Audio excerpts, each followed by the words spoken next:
Hey, this is Daniel Norton. I'm here in my studio in New York City with Marissa. And we're going to make a pretty simple video today. I get asked this a lot, and normally my answer is just kind of put the light wherever it looks good, because people ask me, where do you put your light in different lighting positions and where to start? So I'm just going to show a few different kind of common lighting positions, just so you guys get a feel. Really, really simple, single light. I've got Profoto B1X. I have it in my little Shimura here. This is the shallow extra small. And I've got the Canon camera here. So first I'll make a shot at f8 250 with no flash. Okay, so I always do this, and the main reason why I'm doing it in this video is because you want to see the light that I'm creating so you can get an idea. So I'm just gonna start with what I think is probably where most people think to put the light when they start, the kind of the classic 45-degree light. So that's basically light more or less in front of the model. So depending on how you're doing this, right, we basically could end up with shadow coming this way, right? She's going to get some nose shadow. She's going to get some light on this side of her face and maybe a little bit on the other side, depending on where exactly you put the light. So I'm just going to put it in TTL, so we should be okay with that. It's a single light with a plain background, so we'll see how the TTL works. B head, C head. Okay, so I'm going to just fire my A light. Actually, it's, I always say put the light as close as you can until it's in the shot, and guess what? It was in the shot. All right, so let me go here. Cool, cool, cool. All right, boom. All right, classic shot, right? We've got the light here. Background's lit up, of course, because of where it is. We've got some nose shadow here. Because my light is more or less in front, but to the side, we have a little bit there. If you want to do, you know, Rembrandt look or whatever, you got to kind of tweak it over a little bit more or whatever, but this is kind of 45. It's not bad. I think when you're doing this, though, you want to consider height of the light, right? Right now, I have it right more or less the center of it at her head level, which is, I think, what people say to do. I tend to go a little bit higher. The reason for that is I don't like my nose shadow to come from the side, because rarely is the light coming from the side like that. You want the light to be a little bit high, so I usually bring it up a little bit and tilt it down. So let's try that to change it up a bit. See, you can see the difference there. So now we've got kind of the way I would do a 45 if I was going to do it, right? You've got this kind of side shadow, which is not as nice, and then you've got this kind of cleaner 45 look. And you have shadow on the side of the face. You can definitely add a reflector or something for a feel if you want to do that. If you wanted to do the more dramatic shadow, you could come more side lit. So if I take my light and I bring it to the side of her face, what's going to happen here is we're going to get, basically, our light's going to come here. It's going to come across. This side of her face is going to be in shadow. Depending on how far forward this is, we're going to get some light or not on her eye. We can probably kick the modeling light in here, see what it looks like. Yeah, so we can pretty much see, I don't know how much you guys can see that. She's going to get next to no light on her left side. Let's try that. Right? That's very, very dramatic. If you're going for something that's super dramatic, then that might work for you. It's not typically how I would shoot, you know, kind of a portrait or a fashion shot, unless you had something really in mind. You can also kind of split the difference. Again, we're not going to do every single position here, but if I go like this, we can start to get that side light, but also with some light coming forward. Right?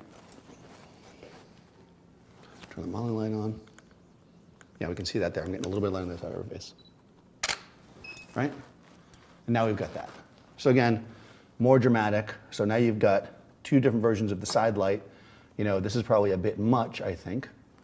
This is probably more classically how you do it, because you want to see her eyes, you know, in this kind of sense. And then this is two versions of kind of the 45 light. Again, I think the second one is a little nicer because we raised the light up a bit.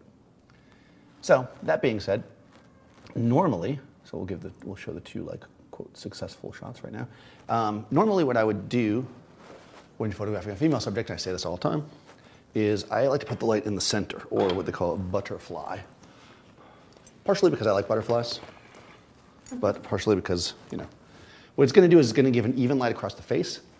It's going to diminish most of the shadow, right, because your shadow's all going to be coming from the other side, and from the top rather, and it's going to go down under her neck. It's going to oftentimes narrow the face a bit, so this is usually pretty flattering for any kind of beauty look. Again, you want to kind of bring it up. I'm going to, well, I guess for consistency, I'll leave it vertical because we've been vertical the whole time, but you might want to go horizontal when you're doing this. So I am booming this, so I should put a sandbag on it.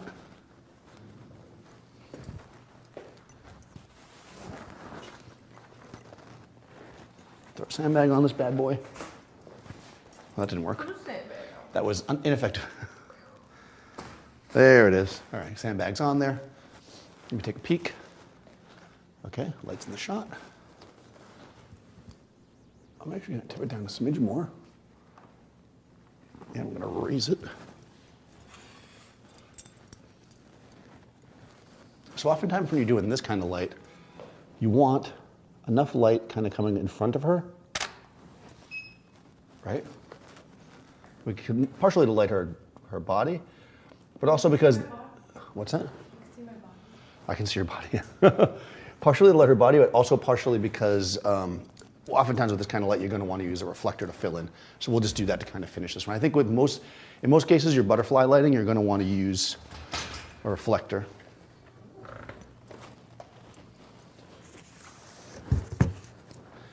Classic Brooklyn reflector.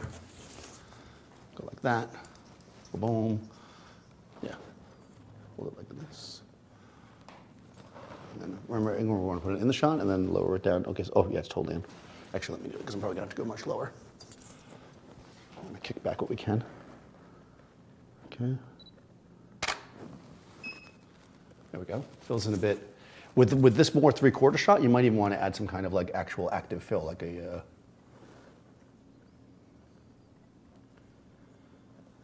like another light there. So we can see, broke it up a bit. Cool. All right, nice and simple. So the final way, which I wouldn't use that often if it's your only light, but that I sometimes will light somebody, is to just light them with the backlight for something dramatic. So we'll drop this guy down.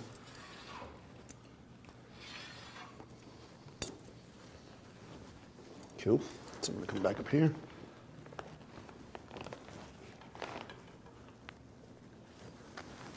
So I'm using the same box and everything. Now, one of the things that's important, the reason why I don't normally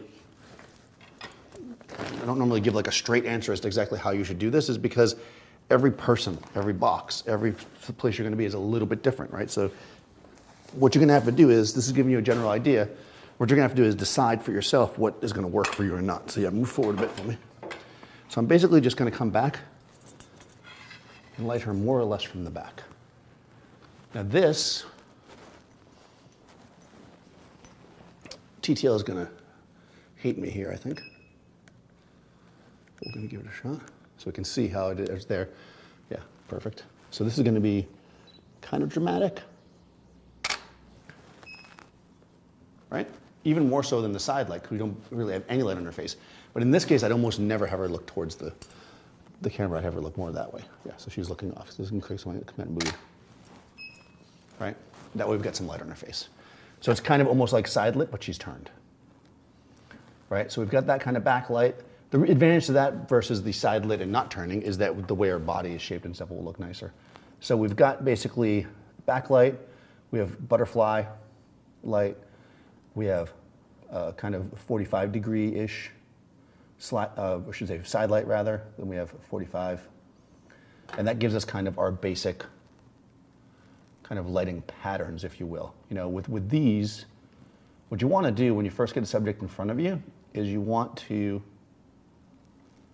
do some quick tests to see how you think the light's going to fall on them and what will look the best. And also part of it has to do with the mood you're trying to portray. Okay, so I hope that's helpful. I know it's pretty basic and I want to keep it really basic because if we started adding extra lights, it might confuse the situation. But essentially your key light or your main light, right, that's what's shaping the model's face or their body. So you want to think about what shape do you want to give it? Do you want it to have some shadow? Do you want it to be a little bit moodier? Do you want to show all the detail?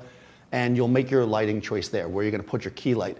Once the key light's in place, you can then use fill. So if you like the butterfly pattern, but it was too shadowy, you could add a fill light or a reflector. You know, if you like the backlight, but you wanted something separation on the other side, you could add another light. Your key light is basically what you're working off. It's the first light you're going to get in place and the one you're going to set up. So be sure to follow Marissa. She's a brand new model. She needs some followers. We'll put her information in the description. Really use the help. Yeah, I bet. Be sure to follow me, Daniel Norton Photographer. Subscribe to Adorama TV, and I'll see you next time on set.